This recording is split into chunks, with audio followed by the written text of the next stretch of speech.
Welcome back to ಬಿಸಿ ರುಚಿ. ಇವತ್ತು ಆಲೂ ಸಾಗು ಮಾಡ್ತಾ ಇದ್ದೀನಿ, ನೋಡೋಣ ಬನ್ನಿ. ಒಂದು ಬಾಣಲೆ ಇಟ್ಕೊಳ್ಳಿ, ಒಂದು ಸ್ಪೂನ್ ಅಷ್ಟು ಎಣ್ಣೆ ಹಾಕೊಳ್ಳಿ, ಒಂದು ಸ್ಪೂನ್ ಸಾಸಿವೆ, ಸ್ವಲ್ಪ ಕಸೂರಿ ಮೇಥಿ, ನೆಕ್ಸ್ಟು ಒಣಮೆಣಸಿನ್ಕಾಯಿ ಹಾಕ್ಕೊಂಡಿದ್ದೀನಿ. ಒಣಮೆಣಸಿನ್ಕಾಯಿ ಹಾಕ್ಕೊಂಡ್ರೆ ಫ್ಲೇವರು ಚೆನ್ನಾಗಿ ಬರುತ್ತೆ, ಆಮೇಲೆ ಕಲರೂ ಚೆನ್ನಾಗಿ ಬರುತ್ತೆ, ಕಲರು ಬಿಟ್ಕೊಳ್ಳೋದಲ್ಲ. ಸೊ ಅದಕ್ಕೋಸ್ಕರ ಕರಿಬೇವು ಸೊಪ್ಪು ಎಣ್ಣೆಯಲ್ಲೇ ಫ್ರೈ ಮಾಡ್ಕೊಳ್ಳಿ.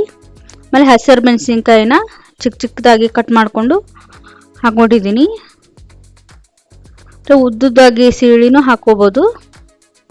ಖಾರ ಸ್ವಲ್ಪ ಜಾಸ್ತಿ ತಿನ್ನೋರು ಈ ಥರ ಚಿಕ್ಕ ಚಿಕ್ಕದಾಗಿ ಕಟ್ ಮಾಡಿಕೊಂಡು ಎಣ್ಣೆಯಲ್ಲೇ ಫ್ರೈ ಮಾಡಿಕೊಂಡ್ರೆ ತುಂಬಾ ಚೆನ್ನಾಗಿರುತ್ತೆ. ಆಮೇಲೆ ಒಂದು ಟೊಮೆಟೊ ಚಿಕ್ಕ ಚಿಕ್ಕದಾಗಿ ಕಟ್ ಮಾಡಿ ಇಟ್ಕೊಂಡಿರೋದು.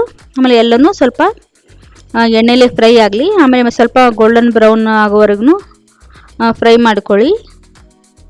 ರುಚಿಗೆ ತಕ್ಕಷ್ಟು ಉಪ್ಪು, ಸ್ವಲ್ಪ ಅರ್ಧ ಸ್ಪೂನಷ್ಟು ಸಕ್ಕರೆ ಹಾಕ್ಕೊಂಡಿದ್ದೀನಿ.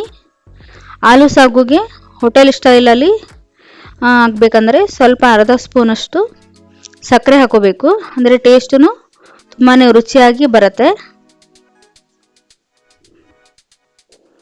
ಮಿಕ್ಸ್ ಮಾಡ್ಕೊಳ್ಳಿ ಎಲ್ಲನೂ. ಅರ್ಧ ಸ್ಪೂನಷ್ಟು ಧನಿಯಾ ಪುಡಿ, ಅರಿಶಿನ ಅರ್ಧ ಸ್ಪೂನು ಮಿಕ್ಸ್ ಮಾಡ್ಕೊಳ್ಳಿ.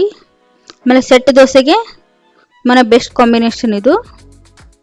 ಆಲೂಗಡ್ಡೆನ 4 ಆಲೂಗಡ್ಡೆ ತೊಗೊಂಡಿದ್ದೀನಿ ನಾನು, ಚೆನ್ನಾಗಿ ಬೇಯಿಸಿಟ್ಕೊಂಡು ಸಿಪ್ಪೆನ ಸುಲಿದು ಇಟ್ಕೊಂಡಿದ್ದೀನಿ.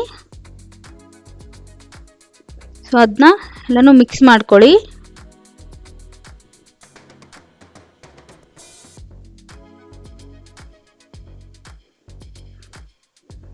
ಆಲೂಗಡ್ಡೆನ ಈ ಥರ ಸ್ಮ್ಯಾಶ್ ಮಾಡಿ ಹಾಕ್ಕೊಂಡ್ರೆ ಆಲೂ ಸಾಗುನು ತುಂಬಾ ಟೇಸ್ಟ್ ಆಗಿರುತ್ತೆ, ರುಚಿಯಾಗೂ ಇರುತ್ತೆ.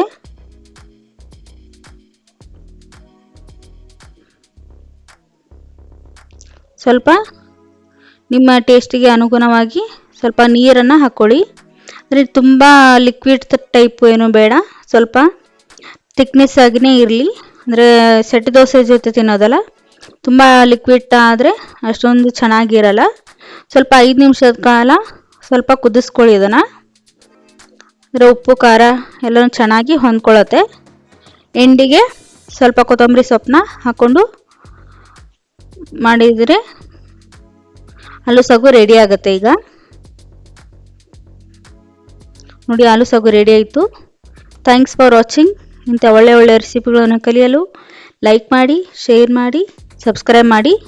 ಮುಂದಿನ ರೆಸಿಪಿ ಜೊತೆ ಮತ್ತೆ ಸಿಗೋಣ. ಧನ್ಯವಾದಗಳು.